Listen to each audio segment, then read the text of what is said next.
what do we say?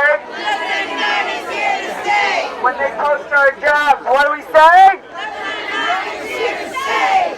Even though they take our health care, what do we say? Level 99 is here to stay. Hey, hey, what do we say? Level 99 is here to stay. For our patients, what do we say? Level 99 is here to stay. For our families, what do we say?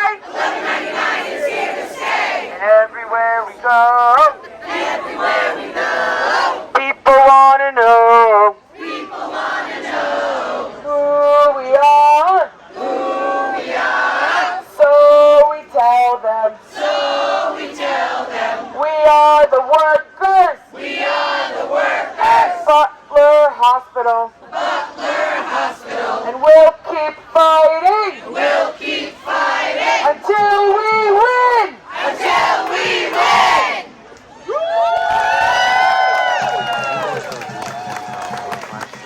So this is more than that. Am I going to see on Saturday? Oh yeah, I'll be there. I'll do both. I'll do both. Okay. Somehow. Good luck. Good evening, everybody. I want to thank everybody for coming.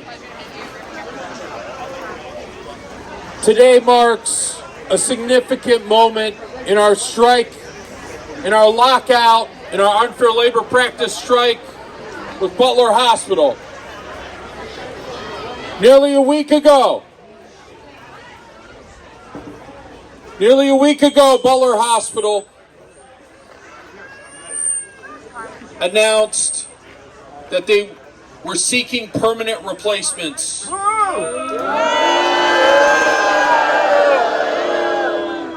And you know, Butler Hospital isn't a building. It isn't management who sits in their offices. It isn't the historic grounds of this side of Providence. It is the people that deliver care. The people who work in every aspect of that care. Cooking food. Cleaning units. Making sure our documents are appropriate so that we get the best level of care.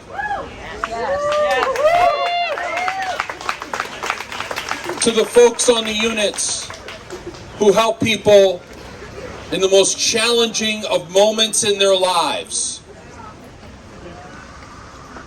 To the nurses and the professionals and the pharmacists who help people struggle through everything. Hell yeah.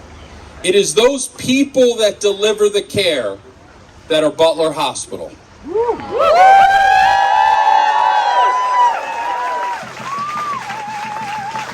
And it was clarifying for our members in this struggle against the unlawful behavior of Butler Hospital and a struggle against poverty and disrespect.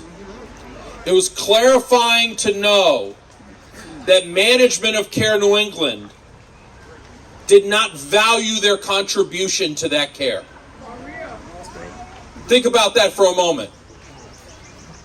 They did not value it in the sense that they thought we are replaceable. And that proved to a lot of our members in that moment that this isn't just a fight for a better wage, which it is, or a fight for maintaining our health care and our retirement, but this is a fight of dignity. That's right.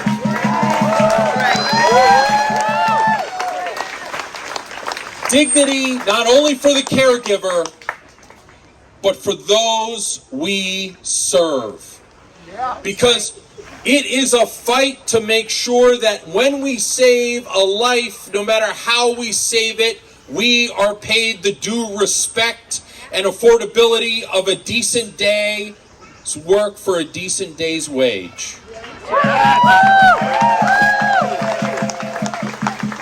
Whether we deliver a baby into the world, whether we save someone from a car accident or a gunshot, this work saves lives and produces a better society. To think that someone could do it better is a violation of the trust that caregivers give every single day, every hour of their work. And not only that, the hospital has spent millions of dollars in shipping in out-of-state replacements to think that they know how to care for Rhode Island.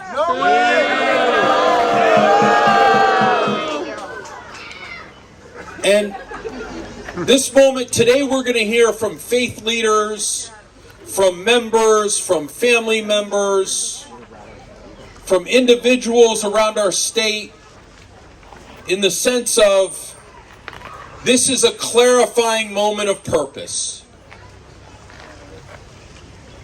We are irreplaceable at Butler Hospital.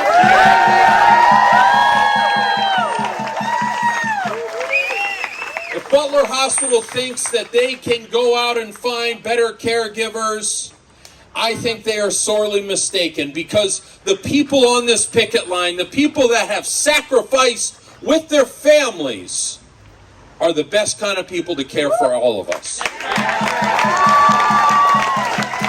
And how do I know that? Because they've been caring for each other for a long time. Yeah, we do.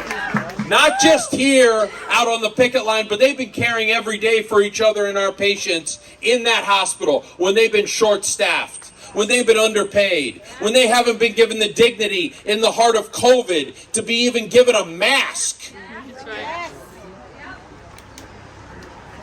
Because back then, Butler Hospital also didn't see our members as human beings, or the people they cared for as human beings. They saw them as cannon fodder for their profit.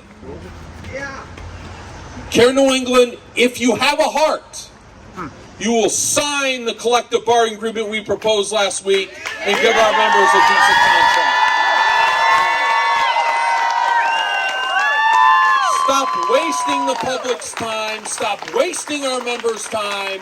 Let's get back to care. Let's give dignity to this work now, not tomorrow.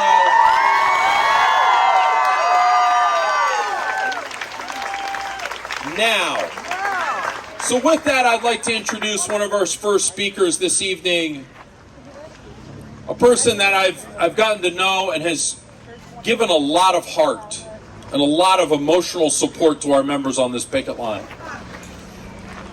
And, you know, I just want to thank him and the rest of the faith leaders in this state who have been here, who have prayed with our members, because, like I've said, caregiving is a thankless job many times, whether you're paid for it or not. That's right.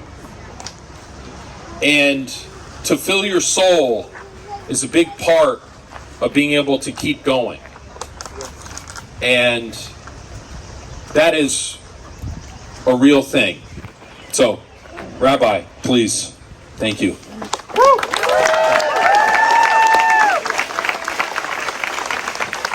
Here we are, folks. Are you here? Are you here with me? Yeah. So, find someone. Lock eyes with them. I want you to say, here I am. Say, hey, neighbor. Here I am. Okay, turn the other side, though. You're going to find someone else? You say, hey, neighbor.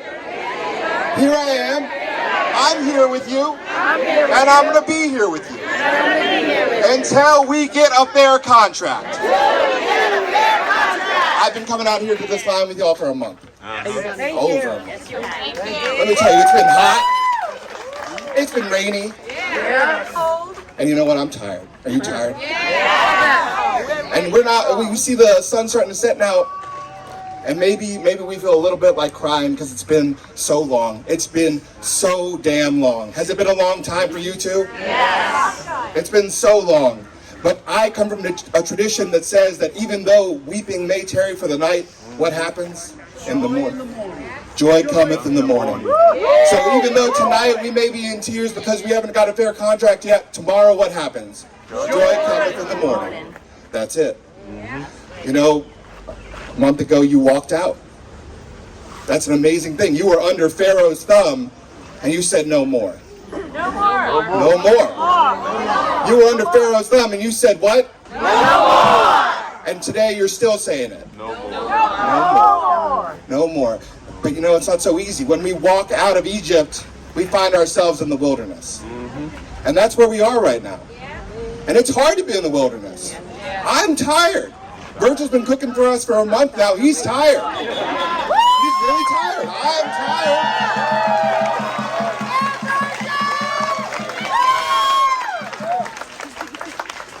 But I believe that joy cometh in the morning. You believe with me? Yeah. You believe that together if we stand tall, then what happens? Joy cometh in the morning. I believe that the people on this line are the most inspirational people in this city. I believe that you're hardworking people. I believe that this is a family, and I believe that together, when we're walking, we're praying. And every time I've walked this line with you, I've been praying with my feet. You feel like you pray with your feet? Oh, yeah. You feel like we're in the wilderness right now, but guess what? Joy cometh in the morning. Joy cometh in the morning. Because I see something on the other end, on the horizon. That's the promised land of a fair contract. And though weeping may tarry for a night, then what happens tomorrow? Joy cometh in the morning. Thank you. Thank you.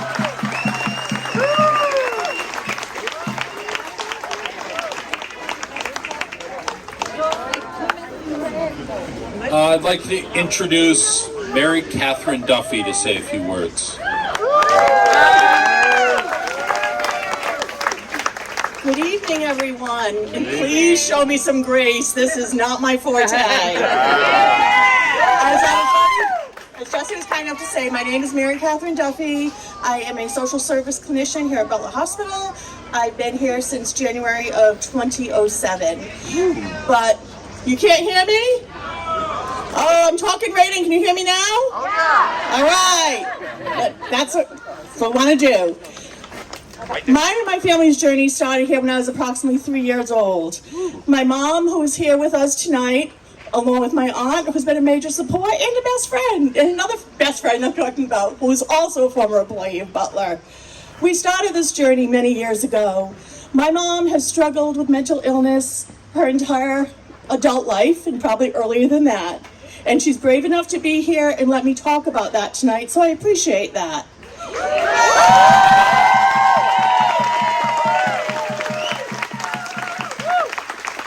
The journey here helped her cope along the years with depression, OCD, anxiety, suicidal ideation, attempt, at least one.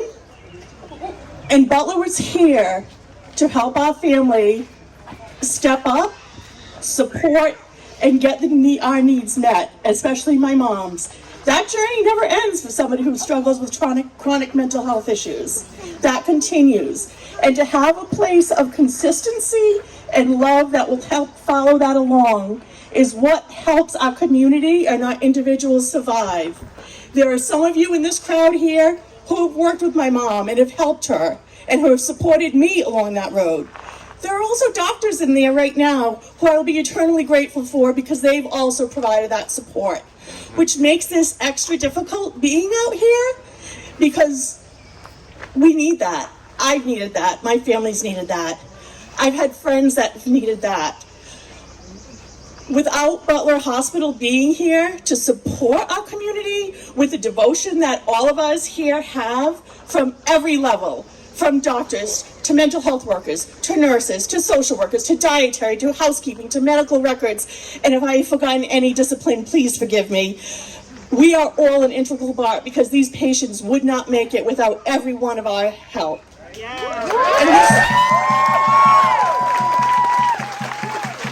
And I want to thank the community for standing up with us, showing up tonight, giving us support in the grocery stores as we walk by, walking down the boulevard, tooting, honking. I only pray administration can value who we are because they grew up through the ranks that we came through as well.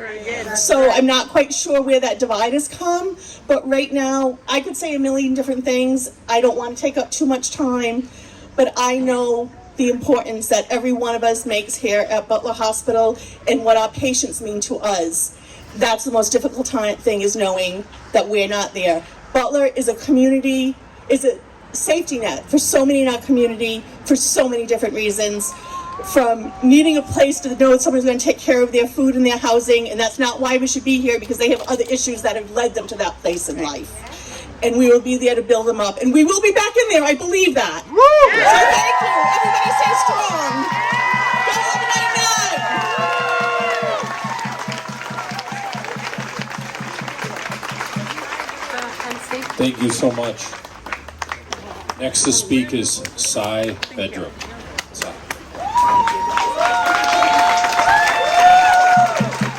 Hey, thank you so much, Josie.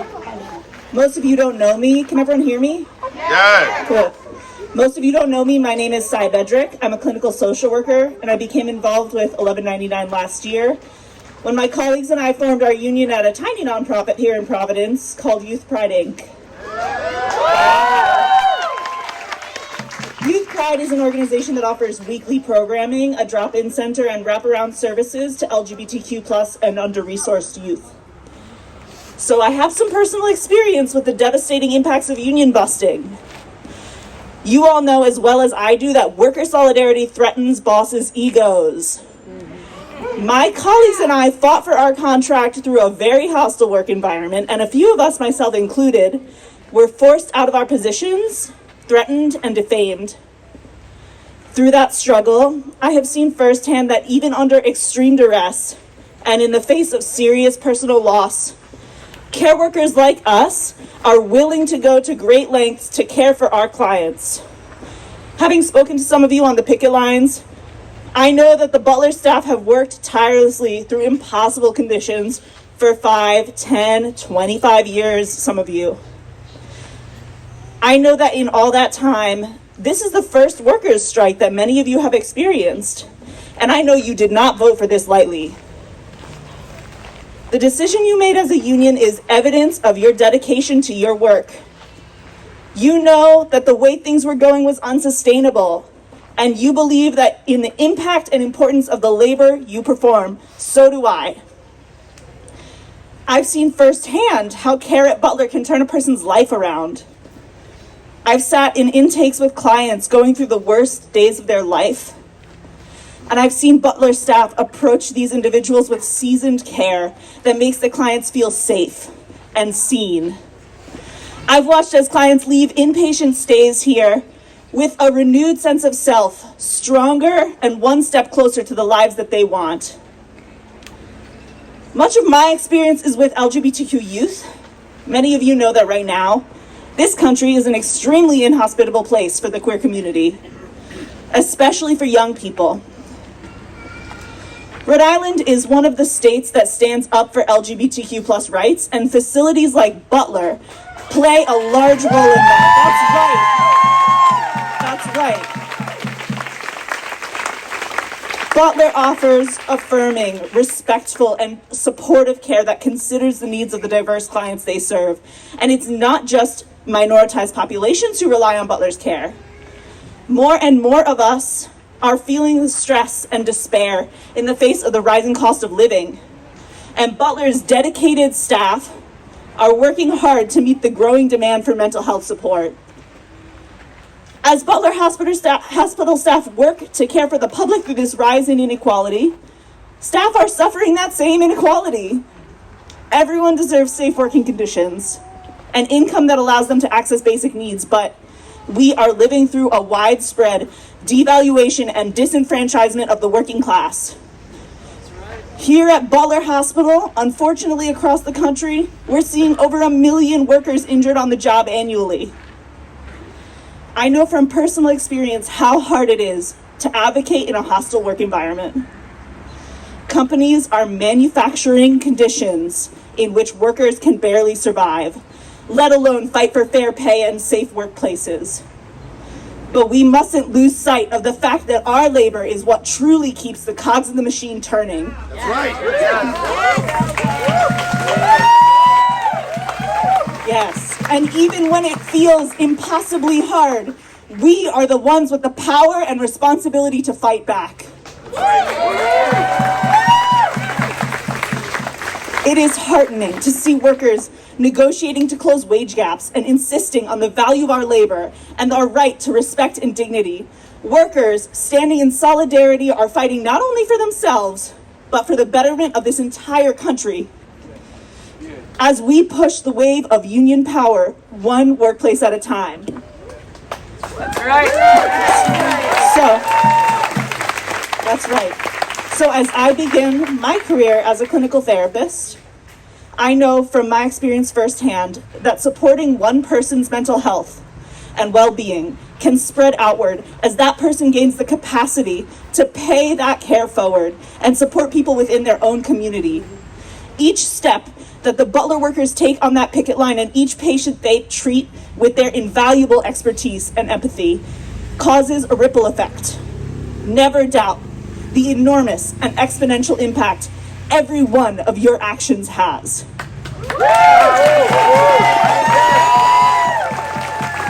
Thank you. Thank you, Sal. So now we're going to hear from Devin Stewart, former employee. Thank you, Devin. Can everybody hear me? Yes. First off, I want to say thank you to the union for putting this event together and allowing individuals like myself to speak. It's important that this community knows the significance of the work that is done here. For those of you that know me, it's so nice to see you and be able to support you during this time. I know it's been a few years. But for those of you that don't know me, hi, my name is Devin. Hi. I have been fortunate to hold many roles here at Butler, from staff scheduler, to payroller, to secretary, to mental health worker.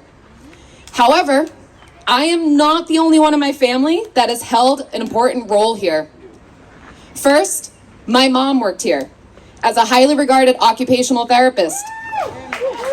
Many of you may know her, Susan Higgins.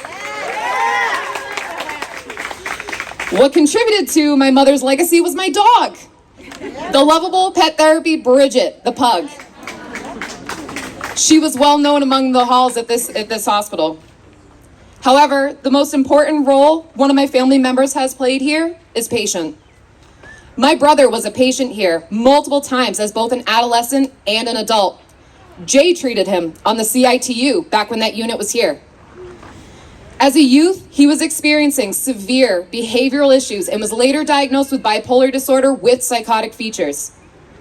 But it was not until we took him to Butler that we realized that this was because of a traumatic brain injury that he had. When I was asked to speak tonight, I asked my mom, why did you bring my brother to Butler? He had been to so many facilities in Massachusetts, which is where we're from.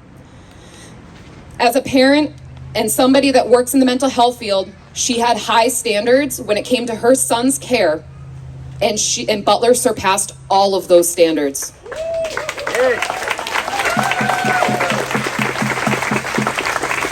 She knew, without a doubt, the staff were devoted and they were dedicated to their profession.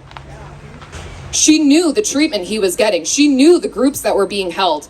She knew that she would be heard when it comes to his treatment. Overall, she knew that Butler was a different facility than most. I was young when my brother came here, but when I started working here, I saw the difference that Butler provided for my brother's treatment. Personally, I think that Butler saved my brother's life. If we did not have the Butler staff listen to my mom, he would be dead right now. I'm happy to say my brother is doing okay. He is stable, he's living with friends, and he's about to turn 33.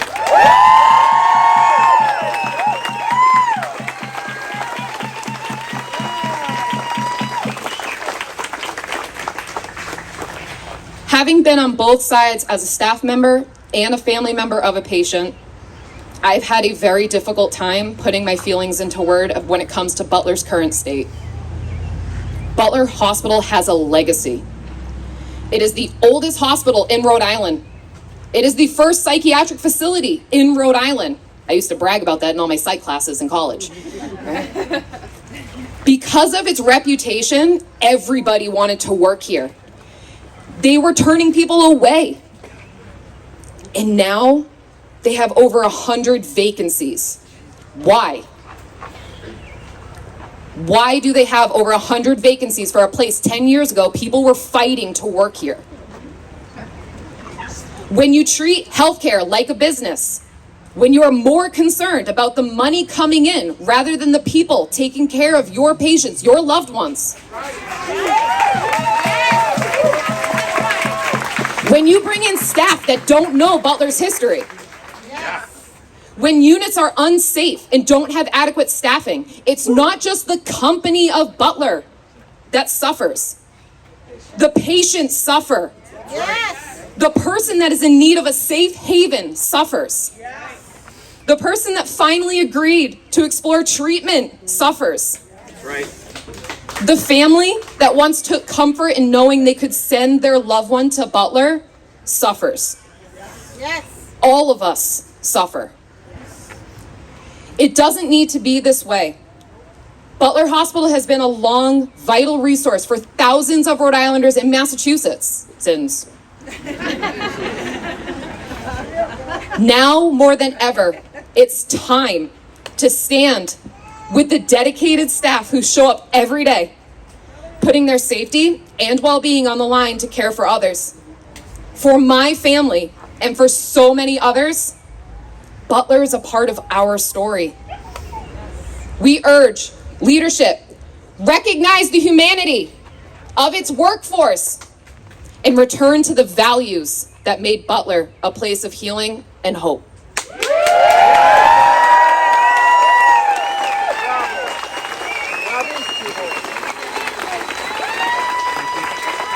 Thank you. I'd like to ask Rabbi Dolinger to say a few words. Rabbi.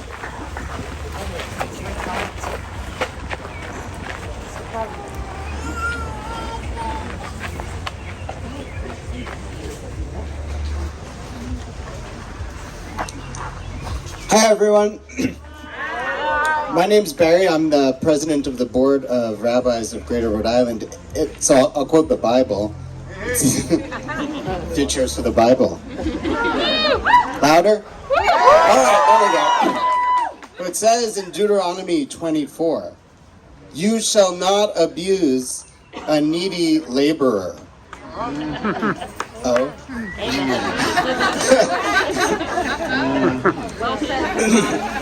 That's all. No. So just one more word about this, because the previous speaker, what was your name?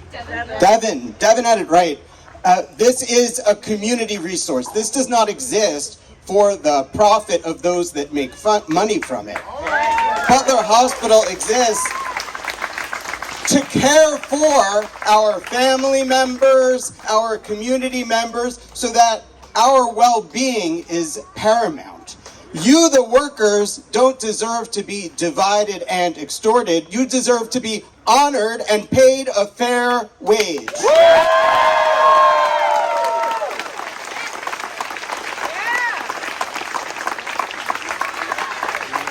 It says that God cares for the most needy in society. Well, you care for the most needy in society, but who cares for you? We do.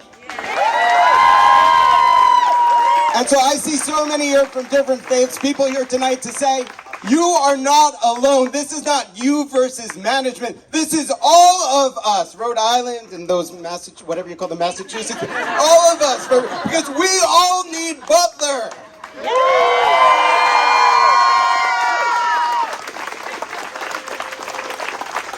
I'll end on a personal note. This is personal for me. I think it's okay to share. It's no stigma. When my wife had postpartum depression and was struggling to go back to work, where did she come? Butler! And who cared for her? You did! And as a result, my family was able to, and I'm just one story of thousands of stories all across this state. Thank you for what you do. We have your back. Stay strong. Thank you. So our next speaker is Hannah Rosa. Say a few words.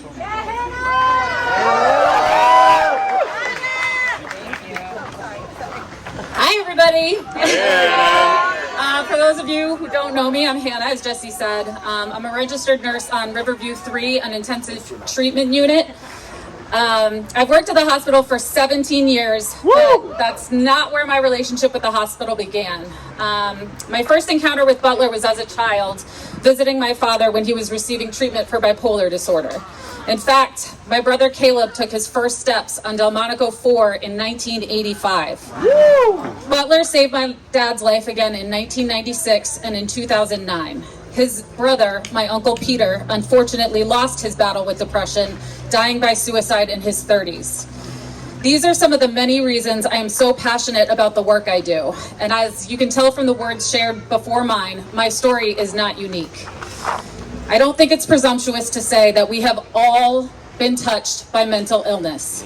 And while providing care is our passion, it's not always easy.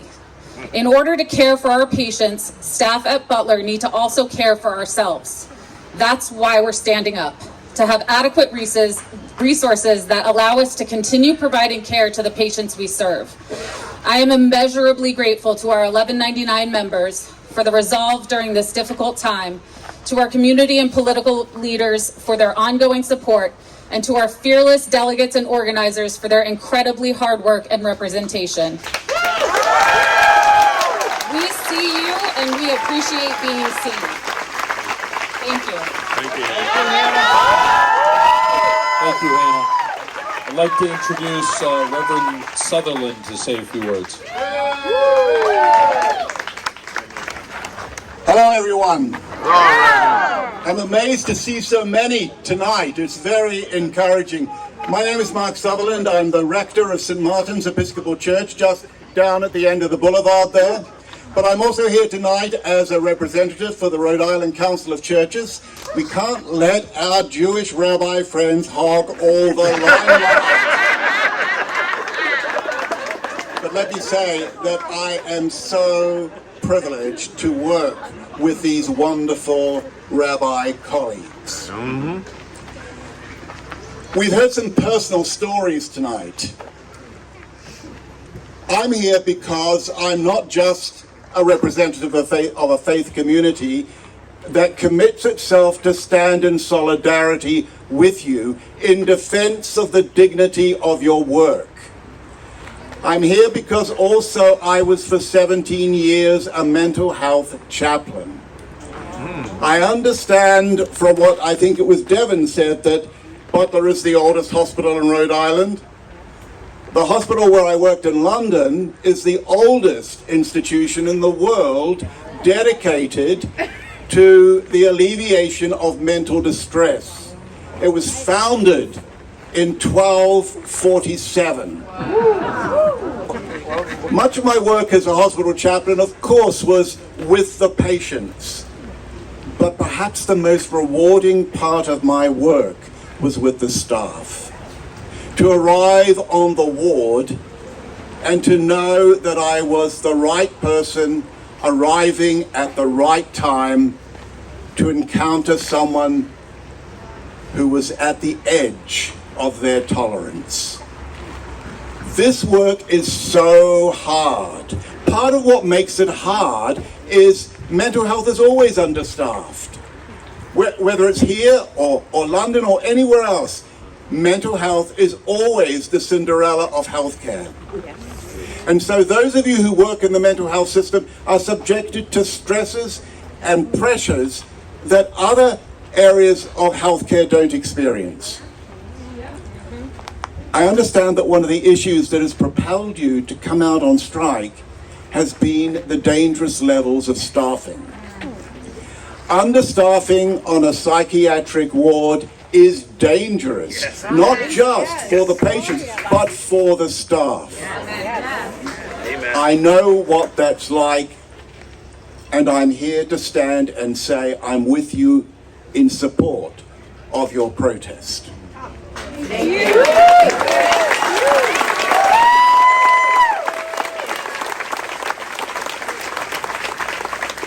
I want to read to you something that I wrote to the parish this last week. It's a statement. It's the best statement that I have found from a faith perspective about why we are here tonight. One of the things that always amazes me about management is that they don't seem to understand that the success of any enterprise is based on the respect that you give to the most valuable resource that you have, which is your staff.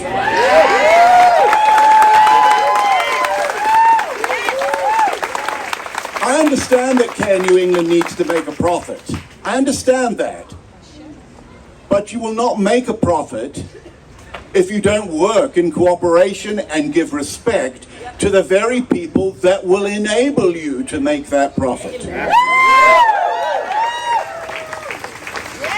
There are members of my community who are on the picket line here, work at Butler, and there are a number of members of my community that over the years have relied on the support that treatment in this wonderful hospital has given them.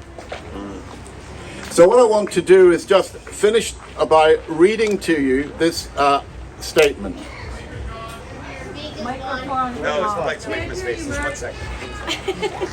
The economy must serve people, not the other way around. Work is more than a way to make a living. It's a form of continuing participation in God's creation. If the dignity of work is to be protected, then the basic rights of the worker must be respected. The right to productive work, to decent and fair wages, the organization and joining of unions, private property, and economic initiative. These are the fundamental aspects that will ensure the profiting and flourishing of any economic enterprise. Thank you. Thank you so much. Thank you so much. Our next speaker is Carrie Jones. Carrie.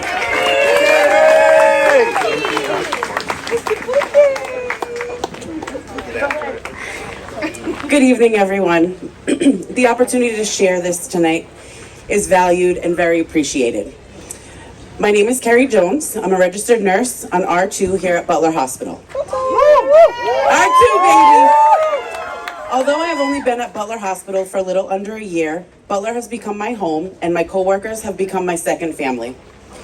I chose Butler Hospital because my drive to help people who are suffering with a mental health illness, whether it be addiction, bipolar, anxiety, depression, and so on, fuels my soul.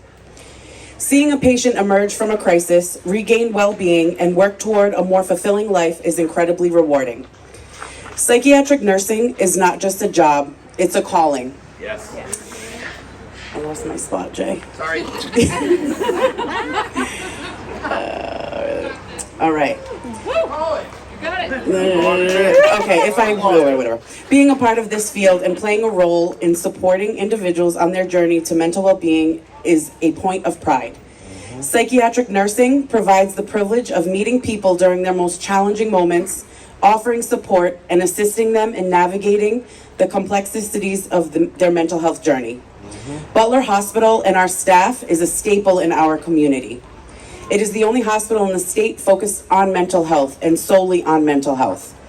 I can truly say that I absolutely love what I do here.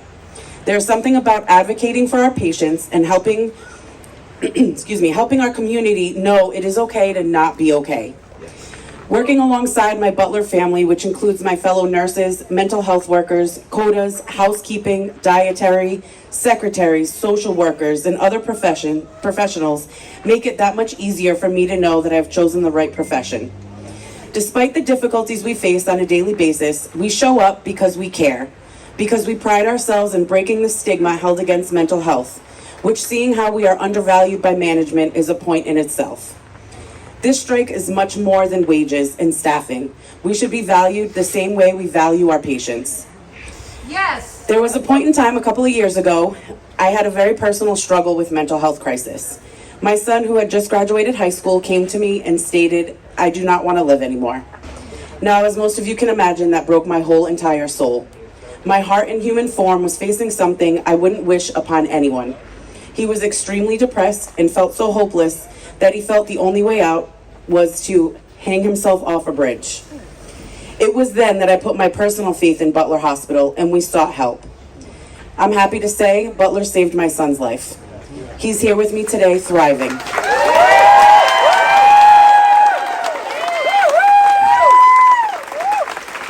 I'm hoping and praying that we reach a resolution sooner rather than later. I miss caring for our patients. They need us. Thank you.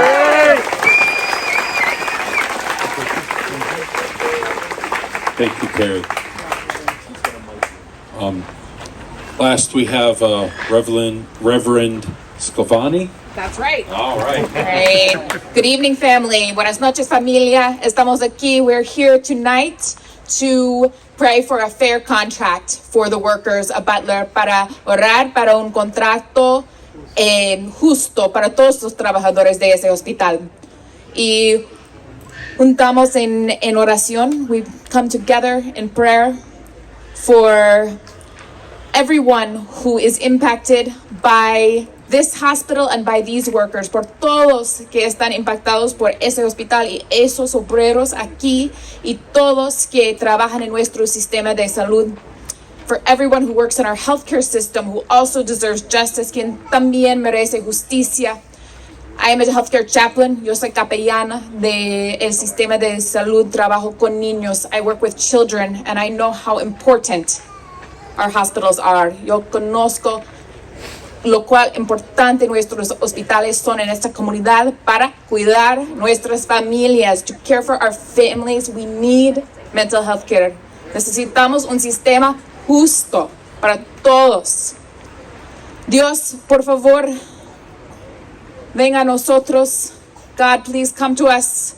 Venga a nuestro lado. Come to our side tonight, esa noche, para asegurar un contrato justo para esos trabajadores del sistema de Butler, to secure a fair contract for all of the workers of Butler's hospital tonight. Amen.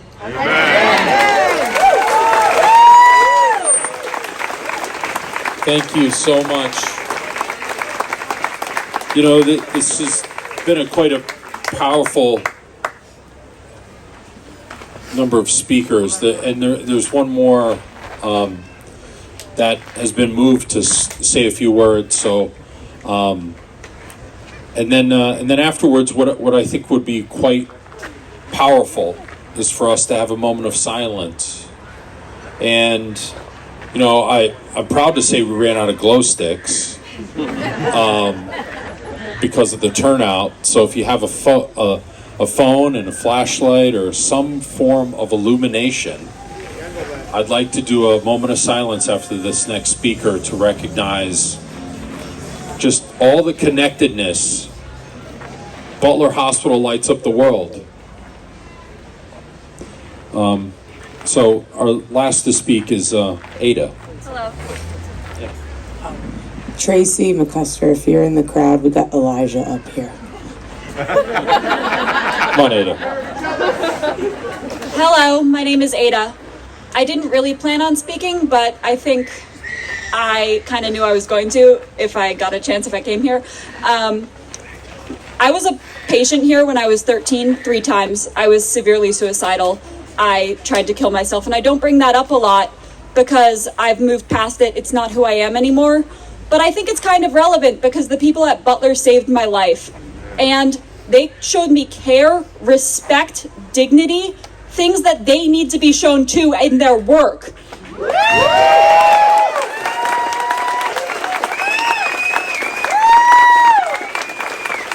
Thank you so much. Thank you. And, you know,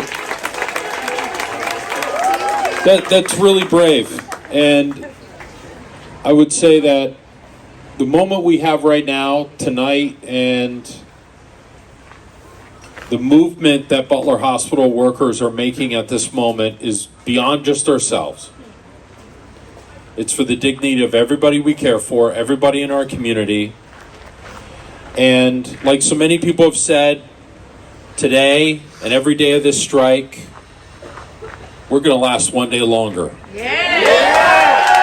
Is that not right, guys? So with that, if we could turn off kind of the floodlight for a minute. Would you like to say something? Sure. Hello, everyone. My name is Sally, and I'm a nurse. I was a nurse. I'm an 83-year-old lady now, but I've done all kinds of nursing. I've worked in all sorts of situations in all kinds of hospitals. I am so touched by every single one of you. I know what you're going through. I know what you deserve. I know how hard it is. I just want every single one of you to know that you so matter. You are so important, and we love you. Thank you. So with that, I think we need to have a moment of silence and reflection. Oh. Thank you. You go, girl.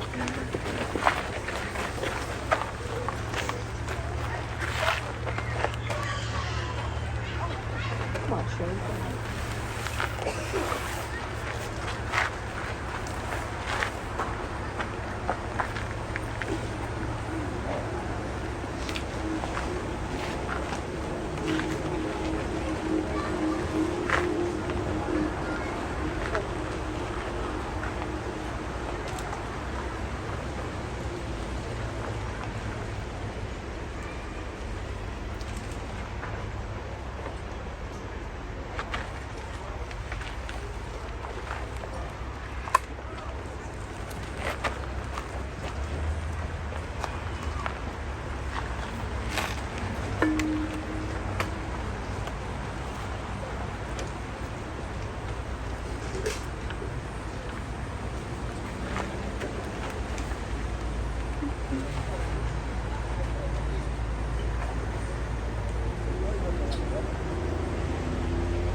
Thank you all. One day longer.